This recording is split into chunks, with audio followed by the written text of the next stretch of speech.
Good morning. TV Toastmasters 9523 is hereby open. Good morning to all of our television guests out in the audience today, our guests here in the studio, and our members. I'd especially like to welcome two guests that I invited today, which is Candy Likens and her son Brett Likens. Candy Likens works at the same company I work at. I believe it's marketing.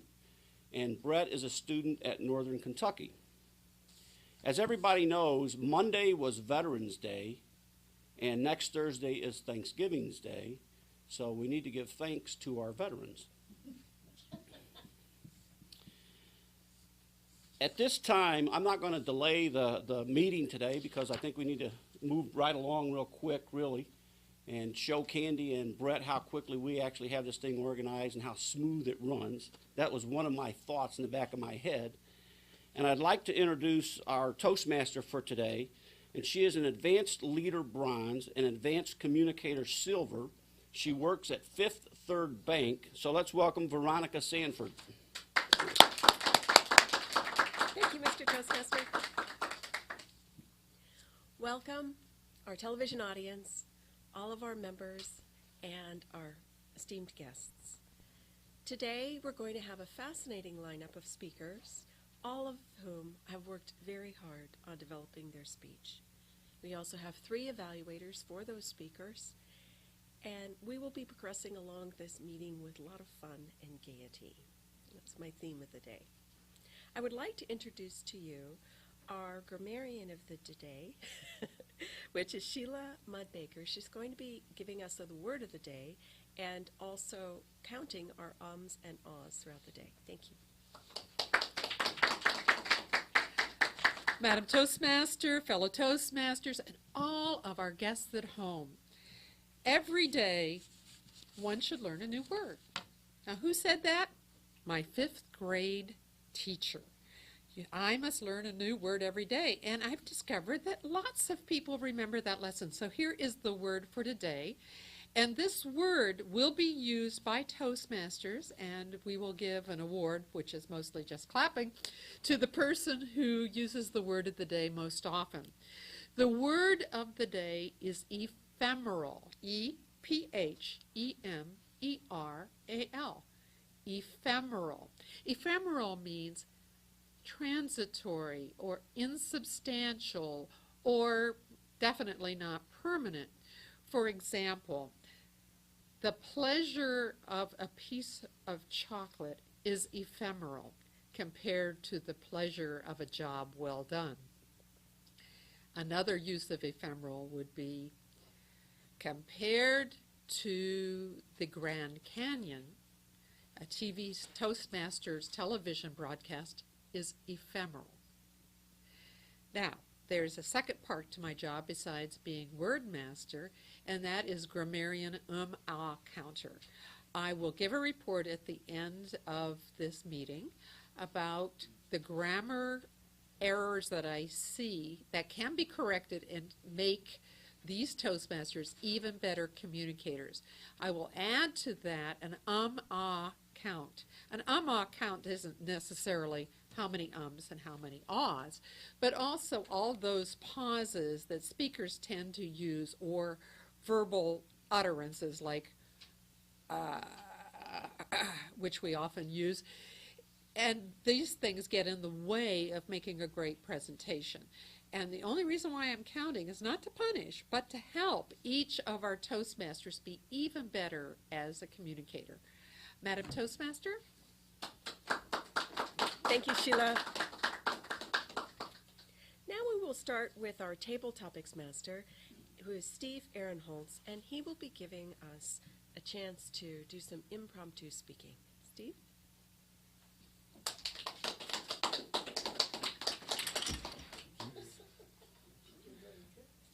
Thank you, Madam Toastmaster, fellow Toastmasters, our honored guests looking in from home, and our guests here with us today. Tabletopics is that portion of the meeting where we have an opportunity to practice our impromptu speaking skills. It's an opportunity where I will ask people a question, and they will have between 1 and 2 minutes to put together their response. They have no idea what I'm going to ask them, And some of them will probably be sitting in their seat thinking, oh, I hope he doesn't call on me, but we'll see how each one of them does. What I did for today's table topics, when I was trying to come up with an approach to this, I found some objects which I'm going to ask today's table topics participants to speak about. What I have are a collection of some tools that belong to my great-grandfather, Frederick Ahrenholz. And he was involved with building grain elevators in Chicago back in the 1800s.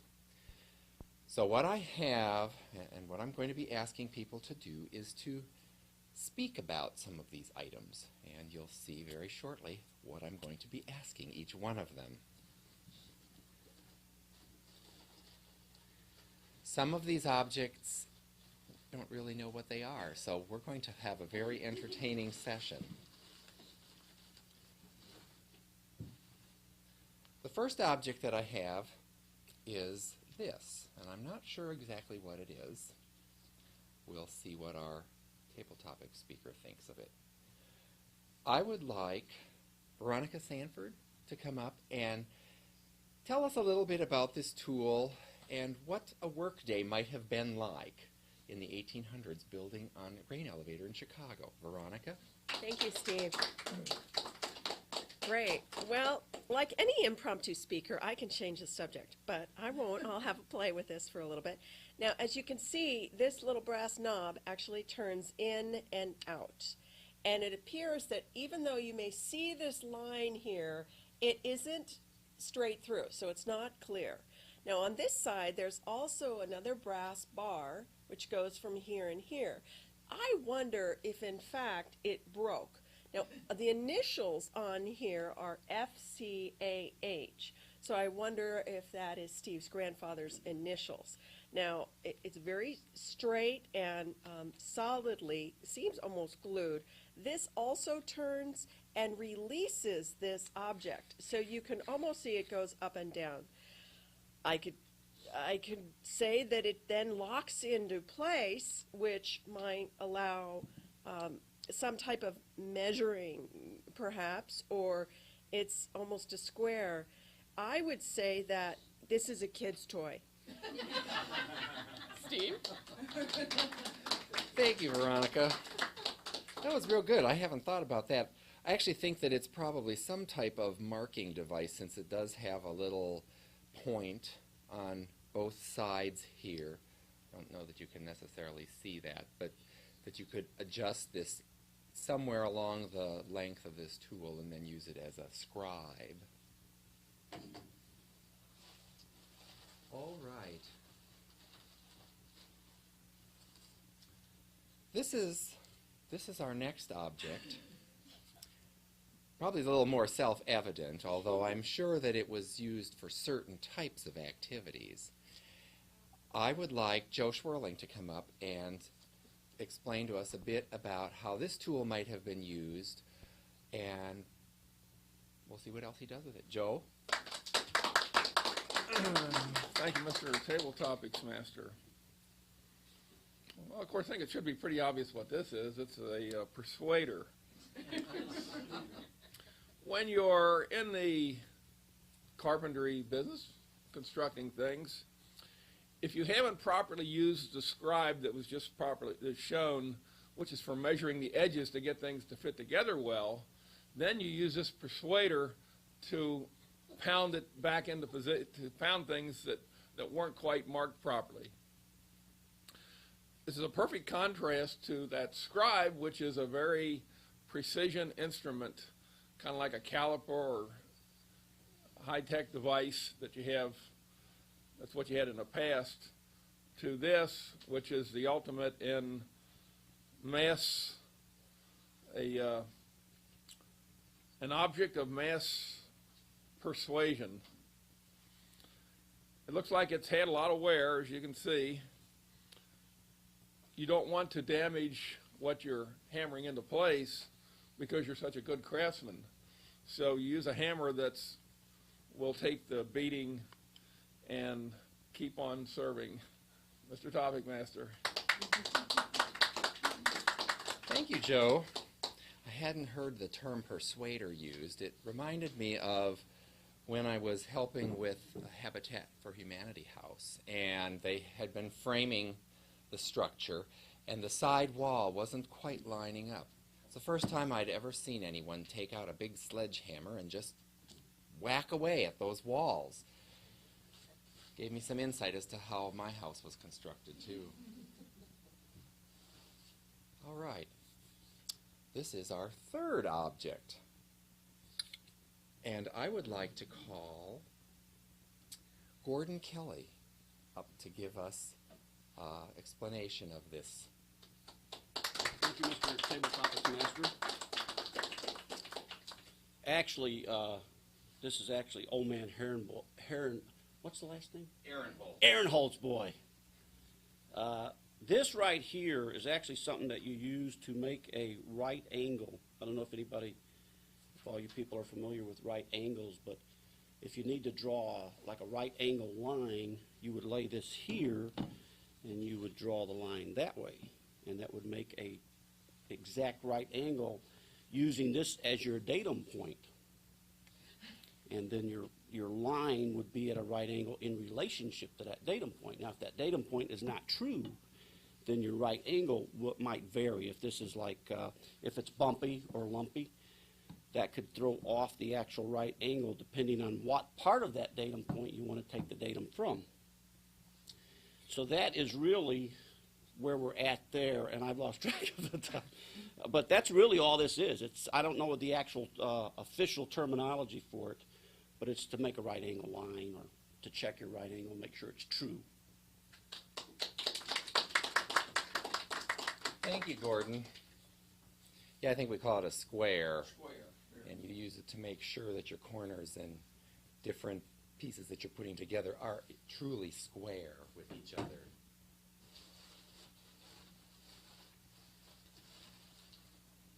All right. And the last person I'm going to ask to come up here, actually I can do two more. I would like Laura Lee to come up and explain to us what this would be used for. Laura Lee?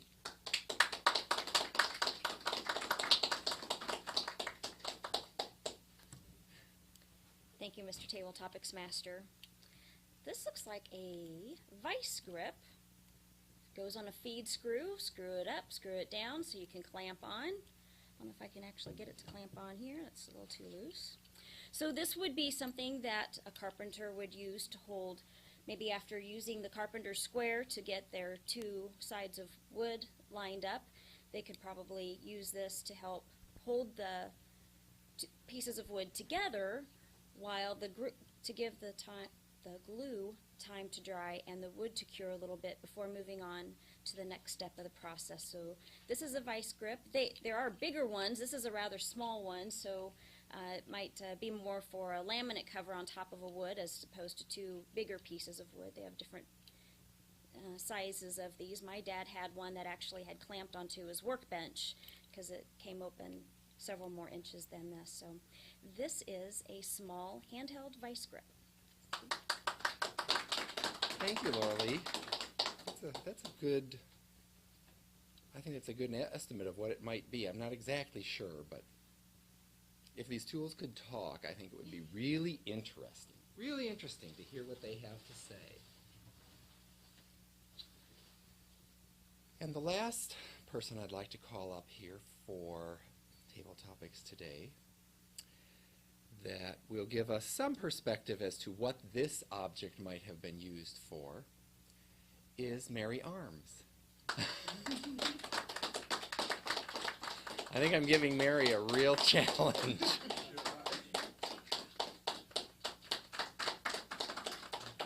No idea what this is. Well, give us your best shot. I have no idea what this is. This could be used for many, many things, actually. I'll be honest, no, I don't know. It could be used for, like, you could put it down on the board and you could draw. Or you could sit there and, if you can't get the screw in, or many other things you could use it for, but that's all I could say.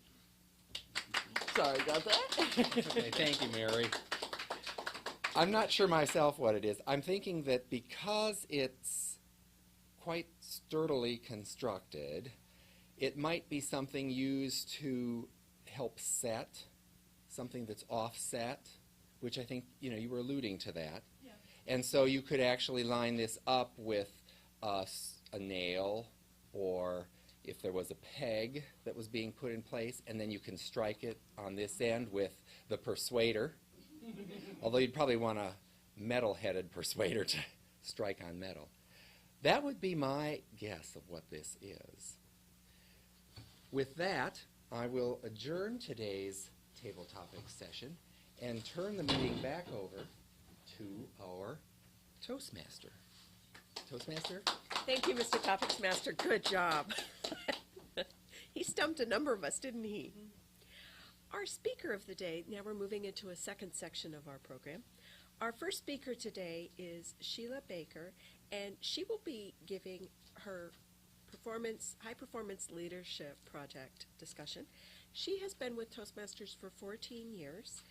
She is an ATM Gold, which means she's an advanced Toastmaster Gold. It means she's given about 40 speeches at least. And she's also a competent leader, which is the second arm of our program. I'd like to please welcome Sheila Mudd Baker.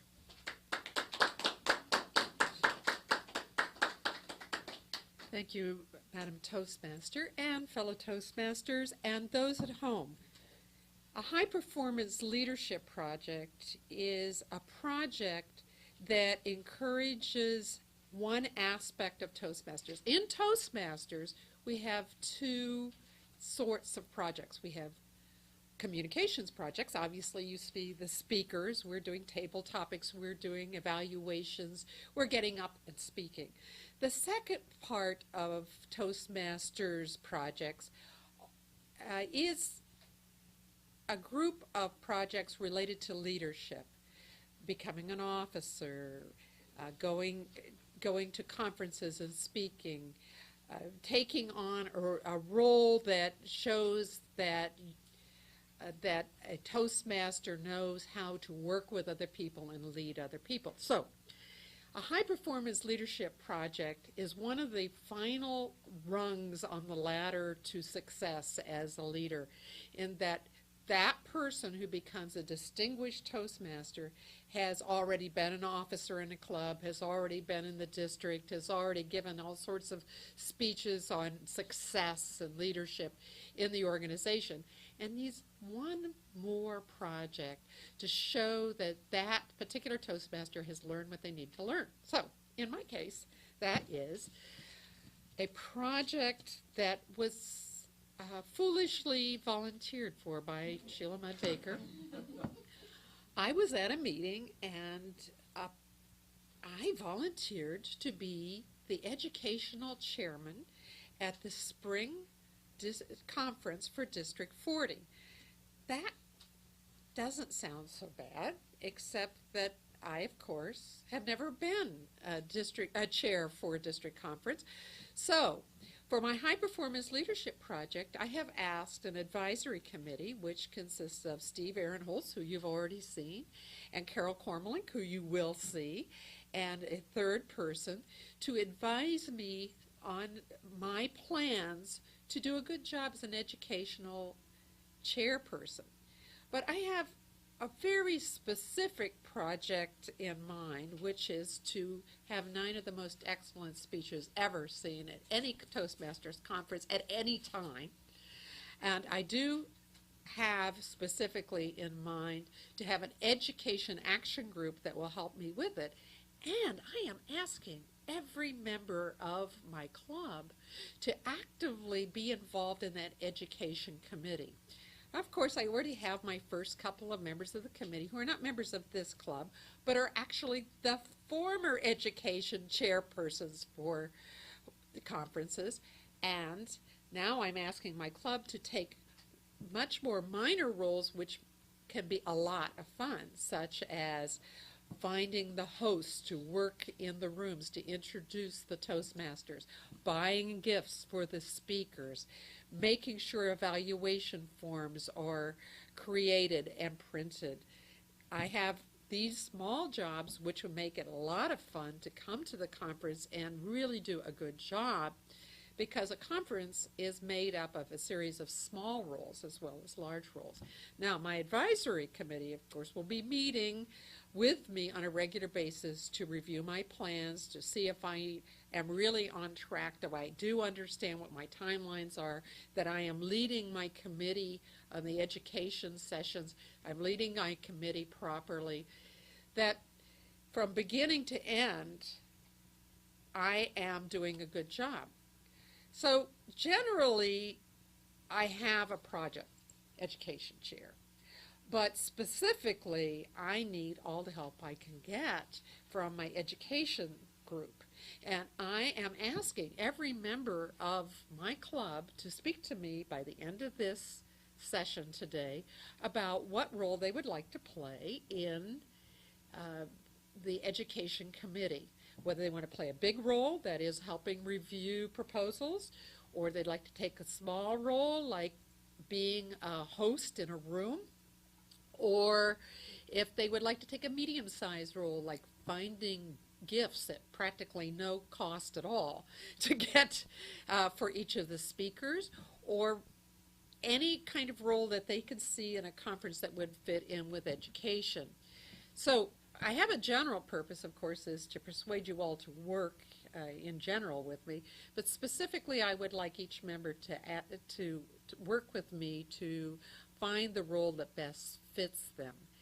And in the future, in fact next Monday, I will be talking to my high performance leadership group, my advisory group, about my plans, and I'm going to be asking them for my advice. And then they will also be reviewing with me my leadership skills, where I need to put real emphasis to make sure that I do a great job in leading a group and getting each member actively involved. So all in all, Madam Toastmaster, I am finished, unless you would like to ask everybody in this room to put their hands up who want to be involved in my education committee. Please, raise your hand. Raise your hands if you want to be involved. For those people who are not in the room, I'm going to tell you right now that the majority of the members in this room said that they wanted to be actively involved. So, a high performance project is to create the educational sessions and everything involved with it. And the specific purpose of this was to get everybody to buy in, and I sure hope they really mean it, because I'm not letting them out of the room until they sign in blood. Madam Toastmaster. Thank you, Sheila. Great job. I have to remind everyone, especially those who are guests in the audience, how difficult it is to appear calm and collected and knowledgeable in front of the camera and in front of any audience. One of the nice things that we have here at Toastmasters is a gentle, encouraging atmosphere to help us do exactly that. So we may not be perfect, but we keep growing. Our next speaker is Darren Henderson.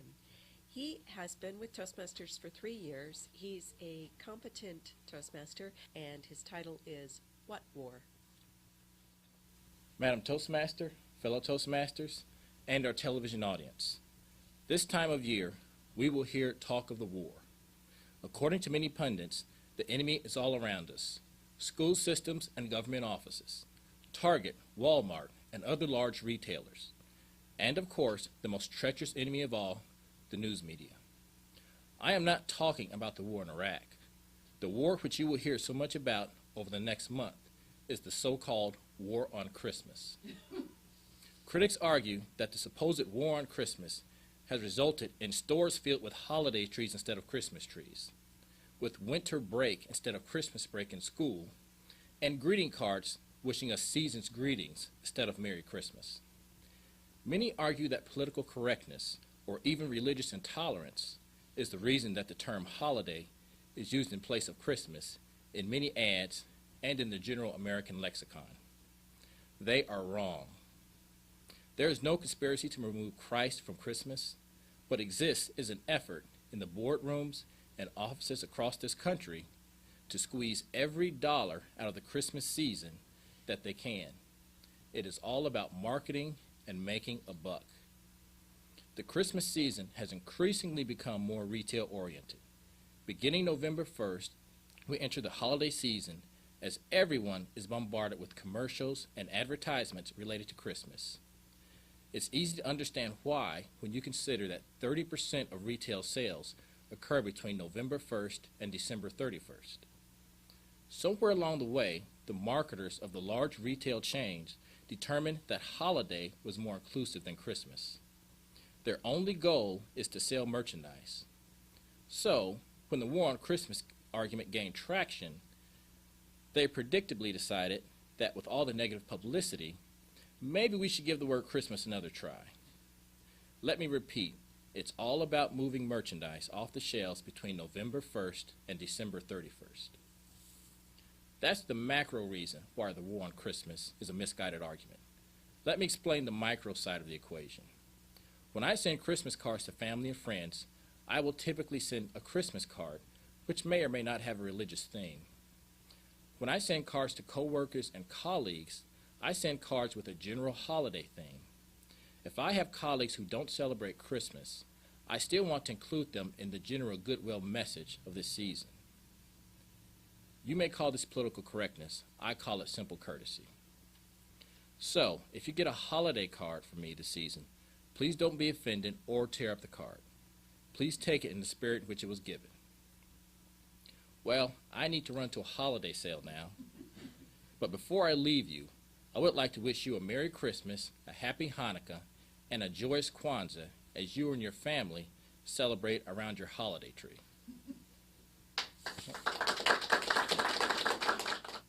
Thank you, Darren. That was excellent. Very unusual presentation. I truly enjoyed that. Our next speaker, our third speaker of the day, is Kormelink, the courageous, mighty, powerful, humorous Carol. She actually has quite a bit of experience in Toastmasters. She was asked to be the judge at the American Guild of Town Criers for their 10th gathering. So she's quite esteemed in our area. Today she's going to be presenting on the Effective Salesperson Persuasive Speaking Manual. Please welcome Carol Kormelink. Thank you, Madam Toastmasters, fellow Toastmasters, honored guest, and our audience at home. I will be giving a 3 to 4 minute speech on the persuasive process, the 5 qualities of successful salespeople, and the 5-step thinking process used by buyers. Successful salespeople, number 1, they focus on the buyer and the buyer's needs. They don't say, oh, if you buy this, I'll be able to have a trip to Hawaii next month. That's not focusing on the customer. Number 2, they possess good listening skills. You must listen to the customer if you're going to show how your product or your service will meet their needs and their goals or problems.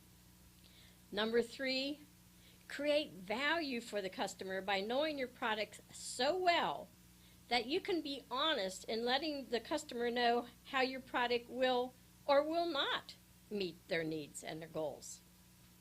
Number 4, radiate credibility. You need to not only know your product, you also need to know your competitors' products and the industry in general. You must follow through on promises. Number 5, maintain a good attitude by being friendly, courteous, and patient. And don't forget to ask for the sale when your needs coincide. To sum up, number 1, for the successful salesperson, focus on the buyer, listen, listen, listen, create value, radiate credibility, and number 5, maintain a good attitude. The 5-step process that people employ when making any purchase, first, a need identification. The process begins when the buyer has an unsatisfied need, and that's why Steve will be shopping at Carol's CDs shop. Number 2, recognition of the importance. The buyer realizes the need is so important that they act upon it. Number 4, evaluation of their options, matching their needs against each option. Don't overwhelm the customer by offering too many options. Number 5, decision making. To buy or not to buy. The buyer might love the new car, yet decide he can't afford it right now. I'm selling an inexpensive item, and I will point out the benefits of Steve investing time and money in my CD. To sum up the thought process used when making any purchase: 1, identify your need. 2, recognize the importance. 3, search for fulfillment. 4, evaluate options. And 5, make a decisions. For the next 3 to 5 minutes, the scenario that Steve and I will be role-playing is that I am a sales clerk at Carol's CDs, and Steve will be my customer. Our role-playing will be spontaneous. Steve will be shopping for a CD to help him with his presentation. I do not know what kind of presentation, where he will be giving it, who for, how quickly he needs the information, or how much experience he has in giving a presentation. I will be using the techniques just described to learn Steve's needs and sell him a CD. I will then have a 2 to 3 minute informal discussion with Steve and the audience about the persuasive process that took place, what I could have said or done differently to be more effective. Oh, and I see our customer coming into our store right now. Good morning. I'd like to welcome you to Carol's CDs. How may I help you? I'm Carol. Hi, Carol. Are you the Carol that owns the store? Oh, I wish I was, but I'm not. Oh, okay. Well, I have some technical presentations that I have to do in the next 3 weeks, and it's at a professional conference. But I'm not exactly sure how I want to put all of my information together. This is going to be a presentation before peers in a fairly large venue, probably 50 to 100 people at least in attendance.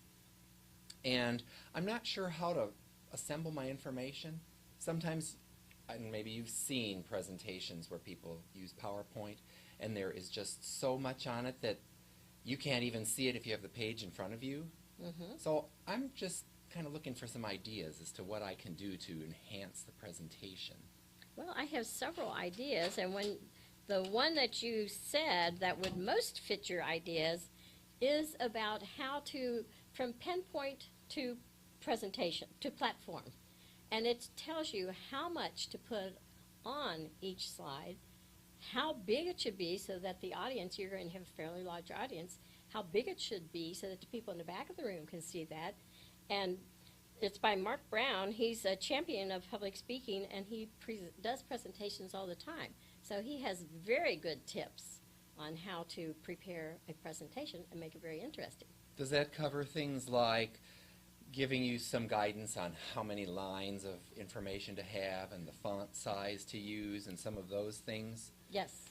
But I also want it to be meaningful to the audience. I don't want it to just be a laundry list that prompts me as a speaker, because I've heard criticisms of PowerPoint are that it basically exists for the convenience of the speaker, not really to convey information to the audience. He actually tells you that you are not the presentation, that you are not the PowerPoint, that you are the one doing the presentation, and the PowerPoint just emphasizes what you have to say. So using it like a tool just Right. to convey our message rather than focusing everything on the PowerPoint? Right. And then if you want to get your audience's attention, if you want to add humor, that's very good to add a little humor. And it tells you how to add humor without being offensive and getting the audience to work with you. Does he talk about presenting humor, though, with some people who sometimes you wonder if they know what humor is?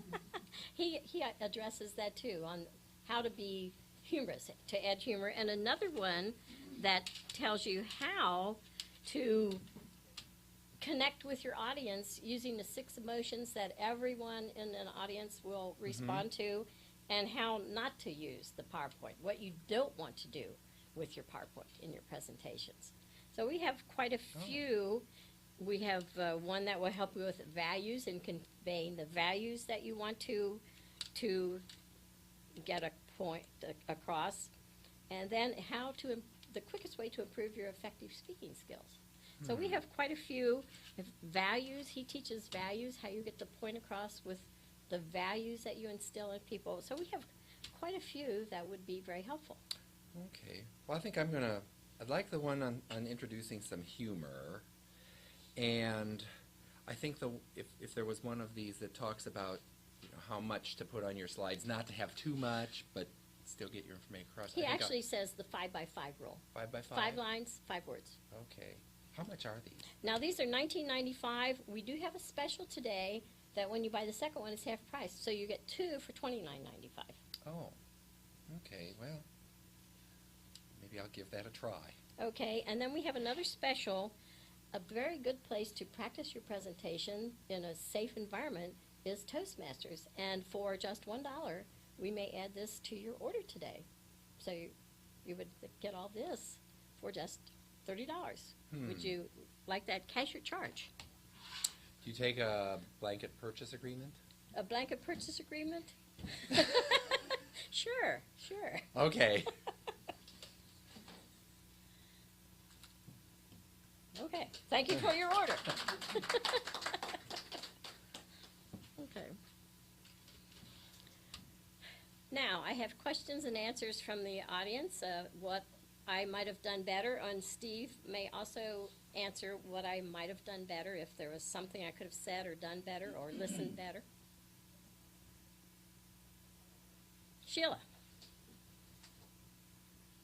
Thank you. Great job as a customer, Steve. Can you come shopping with me? Excuse me.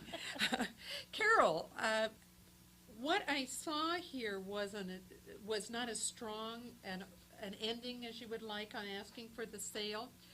I would suggest when you were finalizing the deal, you didn't even have to give him that Toastmasters thing, though it was a good thing, but explaining that here's a little extra information. Here's an extra gift. For only $1, I'm giving an extra gift with great tips from Toastmasters.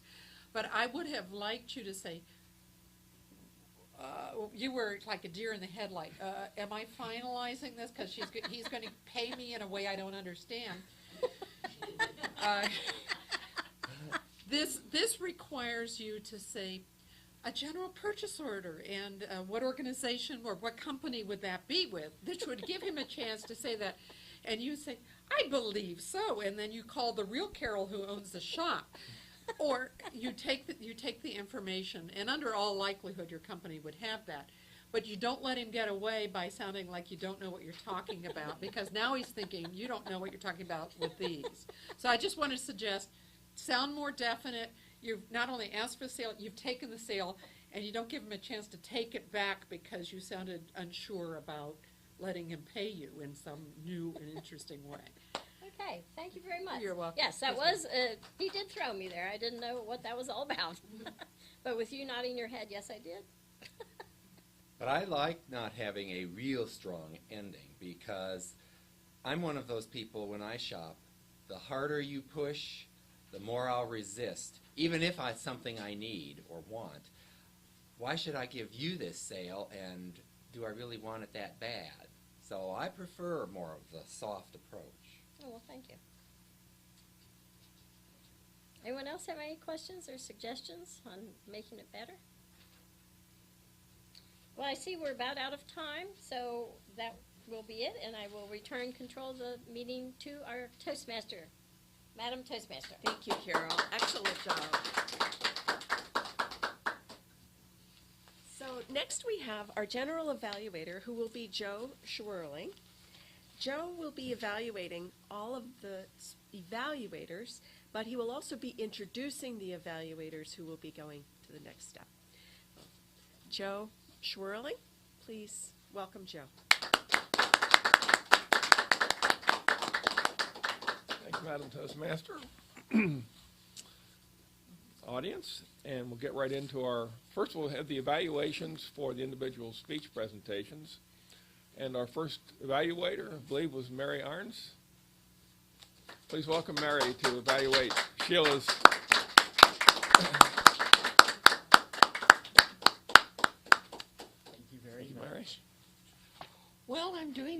evaluation on Sheila Baker on the High Performance Leadership Project.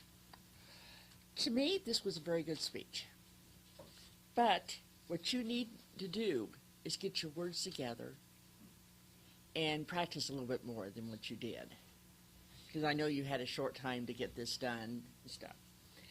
And to my opinion, you were very precise on what you wanted to say and what you wanted to get through to everyone to become part of the spring conference. Sorry. Okay. And to me, the general purpose of the speech, you were very clear. You were very specific purpose of the speech was very good and everything. And your speech appeared to be excellent. And your speaking was very, very good.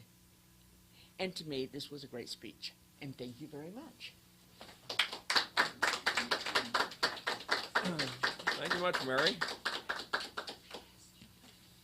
Appreciate your diligence in really giving some constructive feedback to your sister.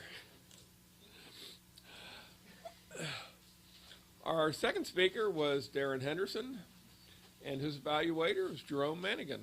Please welcome Jerome Manigan to give your feedback. Thank you. Darren. Thank you, Mr. General Evaluator, fellow Toastmasters, and especially Darren. Darren, I took away from your presentation the idea that the spiritual meaning of the holiday season certainly isn't ephemeral. However, its practice, at least in contemporary society, often is. I watched and listened for the following. Does the editorial address an important contemporary issue? Does the editorial state a clearly articulated position? Does it contain information to substantiate the position? Is the editorial rational, well organized? And because a television editorial is direct television, were you interacting directly with the camera, not paying attention to the audience, and did you appear relaxed while using appropriate gestures and body movements? The questions that I had to answer are, what was the news event or current issue on which the editorial was based? And I believe that it would be correct to say that your editorial was based on the commercialization of the holiday season, so as to include the opportunity to, using your terms, squeeze money from everyone. What reaction did the speaker have toward the news event or issue? Was it clearly presented?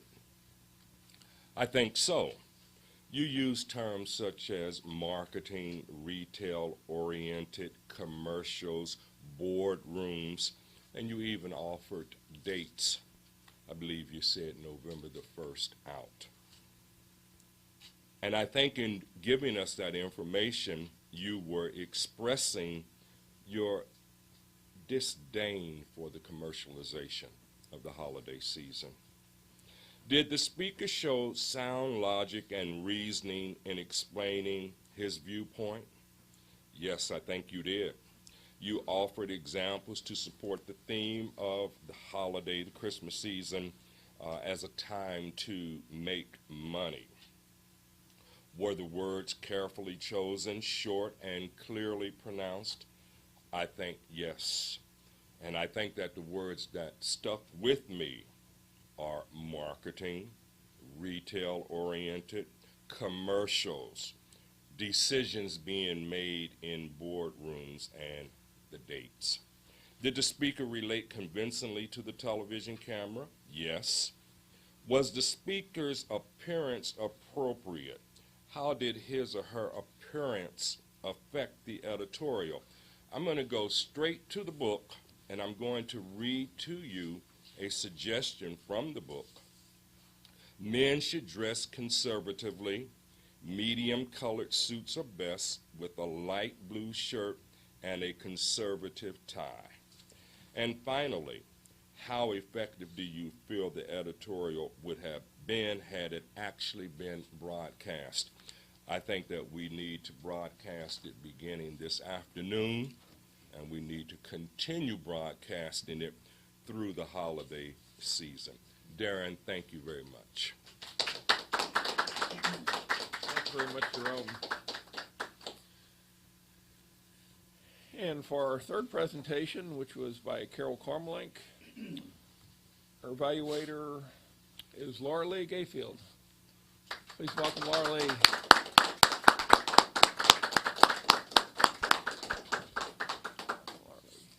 Thank you, Joe. I was the evaluator for Kormelink's speech as an effective salesperson, and thank you, Steve, for playing along so nicely for her to be able to do this presentation. How well did she explain the persuasive process used in the retail sales of inexpensive items? I like that she presented both sides of the sale, the buyer and the seller, and gave them equal time, fairly much so, and had 5 points of focus, what the two sets of people will be focusing on and thinking of to reach their individual objectives. Gave 5 points, and then she summarized both of those. So I thought that was very effective for quick notes for those of us. I just bought a car last weekend. I probably could have used that. Were you able to build a rapport with the buyer? Now, Steve actually made this pretty easy. The manual says you're supposed to start off a general topic of conversation. How's the weather today? Maybe something sports, go Bengals, or hope they do well tomorrow, that sort of thing.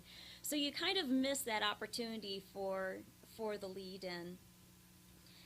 So sometimes you don't have to prompt them a whole lot. Sometimes you don't have to pull their teeth out to get them to buy something and talk to you. So that's okay. Were your questions that you asked effective?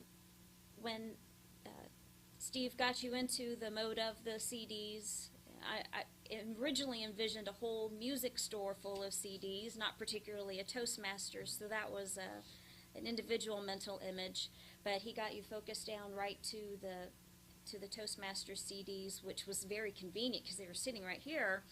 It's good to know you're storing your merchandise. How did you show attentiveness and concern for the buyer? You looked at the buyer, usually like this, because you had such a height difference. I hope that came through okay on the camera. And of course, you always had a smile, very sincere. You seemed very knowledgeable about the product, almost actually to a fault, because you told him about the 5 lines for each PowerPoint. That could be sort of a key secret and might have actually detracted some people trying to get by on the sly that, okay, all I have to do is have 5 lines and I'll just make them as big as possible. So that could have, in some circumstances, actually detracted and helped you lose the sale instead of gaining it. But you had good knowledge, and you started out very general, and as he kept asking you questions, you got more specific and down to the 5 lines of information. You were courteous, even when he threw the blanket purchase order at you, which you had no idea it was. You didn't get argumentative. You didn't say, well, I don't know what that is. I asked you cash, check, or credit. That wasn't an option.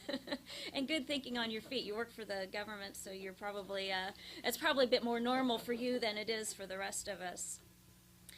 You got a good commitment out of him, and as Sheila had alluded to earlier, stronger close would have been nice, but that's what Toastmasters is for that experience. So now we all know to practice our closing on those sales pitches a little bit better. Good job, you two. Thank you very much. Thank you.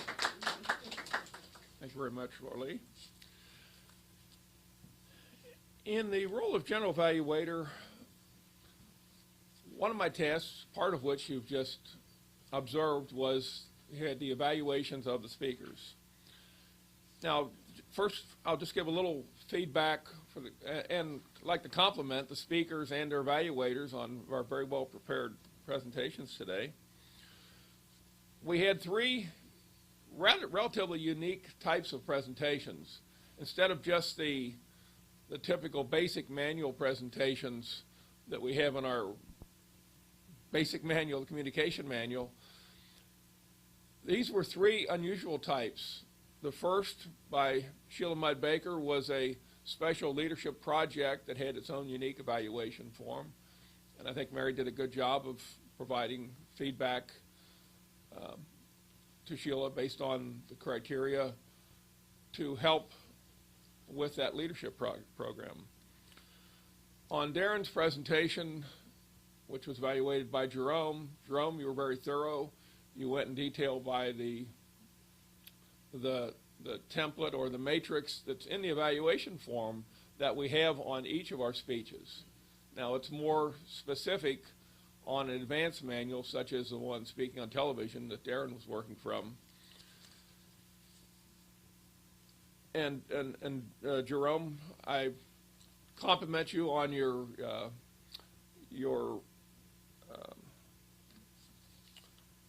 trying to think what my own words were.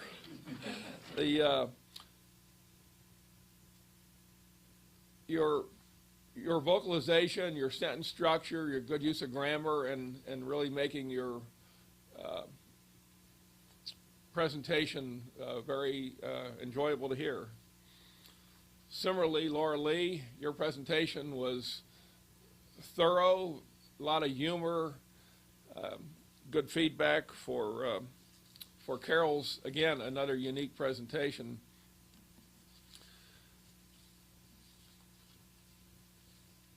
And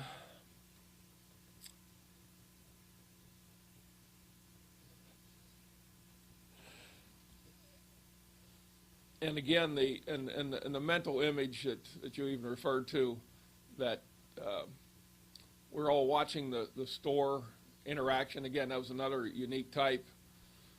So each of you took on a challenging evaluation for projects that were very challenging for the speakers. So I'd like to compliment each. At this point, I'd like to call up Sheila Mudd Baker for her an ephemeral presentation to fill us in on our use of words, grammar, ahs, and other filler words. Sheila. Thank you, Joe, especially for that last-minute use of ephemeral. And I was about to declare Jerome as the winner of the Word of the Day contest, but we have a tie between Joe and Jerome. I have several comments, which I think we might be able to make a few improvements. Joe Schwerling used very precision during his table topics, meaning very precise was actually what he should have said. During table topics, Laura Lee said so a couple of times as fillers. Mary Arms during table topics used but as a filler. And what is a filler? For those people who are in the audience, it is the word or non-word, that word that you use to fill in the space because you're afraid just to be silent. You have to say something. Steve used a phrase in table topics. Oh, by the way, I just used that, and that's a filler. In table topics, which I have heard him use before, and with that, which is a filler, even though a lot of people use those words right now, and with that is not an appropriate ending for a Toastmaster. A Toastmaster says, now, Madam Toastmaster, we are ready to complete this. But he doesn't say, and with that. My sister, whoever she may be, one of the people in the room, used the word and everything. And everything is another filler. And everything. It means I don't know what to say next. And Laura Lee used general when she meant generally. Joe, during your table topics, you used the word and during the evaluating of the evaluators, you used oh, so, and a lot of silences. But the real winner, Sheila Mudd Baker. Oh my goodness. I used 6 ahs during my presentation as a speaker, 1 that, 4 so's, 5 so's, and I stumbled. Ands and twos and ahs. I stumbled. So obviously I need a lot more practice before I give presentations. Madam Toastmaster. Oops. Celebrate the Schwerling. Yes, thank you. Excuse me. We're going to cut that out and we're going to turn. Obviously, this means I need a lot more help with my presentations. Mr. General Evaluator. Thank you, Madam Wordmaster, for your interesting rendition. Although in a previous meeting, our Toastmaster of the day had sung her grammatical report, I think you did pretty good, Sheila, with your ahs, referring to me, which, if you take it into, those could be the Christmas equivalent of ho-ho and ha-ha, which may or may not be politically correct in conjunction with Darren's presentation.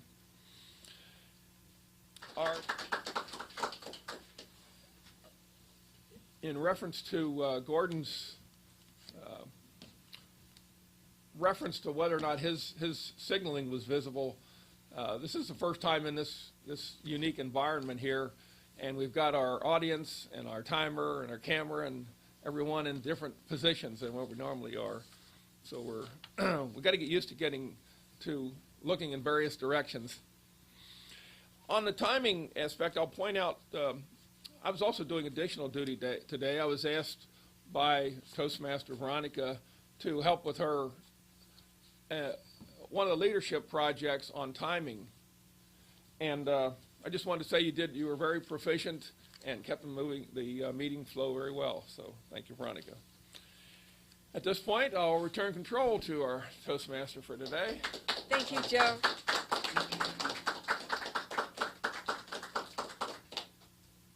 Our Toastmaster meeting is quite ephemeral. Our friendship, however, is not. One of the fun things about Toastmasters, it's not only a networking opportunity, but over time we get to know each other's strengths and weaknesses, and we really do develop very fine friendships. With that, I would like to turn it over to Gordon Kelly, our president of TV Toastmasters. Thank you, Madam Toastmaster.